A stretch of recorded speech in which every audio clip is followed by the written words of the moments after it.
সাকিবকে আর কখনো বাংলাদেশের হয়ে খেলতে দেওয়া হবে না, বললেন ক্রীড়া উপদেষ্টা আসিফ। বাংলাদেশ ক্রিকেটে সাকিব আল হাসানের অধ্যায় তাহলে শেষ। লাল-সবুজ জার্সিতে আর কখনো খেলতে দেখা যাবে না তাকে। না, সাকিব নিজে দেশের হয়ে আর না খেলার ঘোষণা দেননি, তবে তাকে বাংলাদেশের হয়ে খেলতে দেওয়া হবে না, এমন সিদ্ধান্তের কথা জানিয়েছেন যুব ও ক্রীড়া উপদেষ্টা আসিফ মাহমুদ সজীব ভুঁইয়া।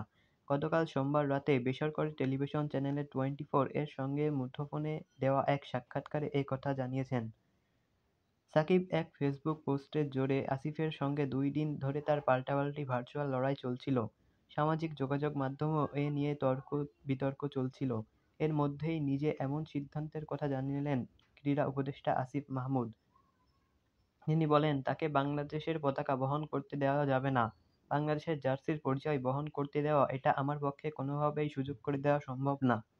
ইতিপূর্বে আমি বিসিবিকে না বললেও এখন আমার বোর্ডের প্রতি স্পষ্ট নির্দেশনা থাকবে, সাকিব আল হাসান আর কখনো বাংলাদেশ টিমে খেলতে পারবেন না।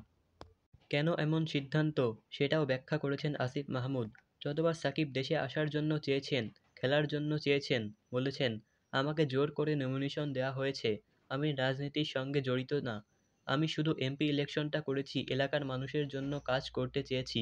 কিন্তু আসল সত্য তো হচ্ছে তিনি আসলে আওয়ামী রাজনীতির সঙ্গে আষ্টেপৃষ্ঠভাবে জড়িত।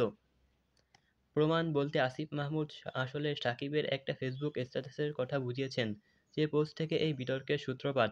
তবে এর আগের পেছনের ঘটনাও একটু মনে করা যাক। গত বছর 5 আগস্ট ছাত্র জনতার অভ্যুত্থানে শেখ হাসিনা সরকারের পতনের সময়টা সাকিব ছিলেন দেশের বাইরে। এরপর আর দেশে ফিরতে পারেননি। নৌকা প্রতীকে দ্বাদশ সংসদের নির্বাচনে সংসদ হওয়া সদস্য সাকিব। আরও অনেকের মতো সাকিবের নামেও হত্যা মামলা হয়েছে। তার বিরুদ্ধে শেয়ার কেলেঙ্কারির অভিযোগ আছে দুদক মামলাও। বিস্তারিত নিউজ 25।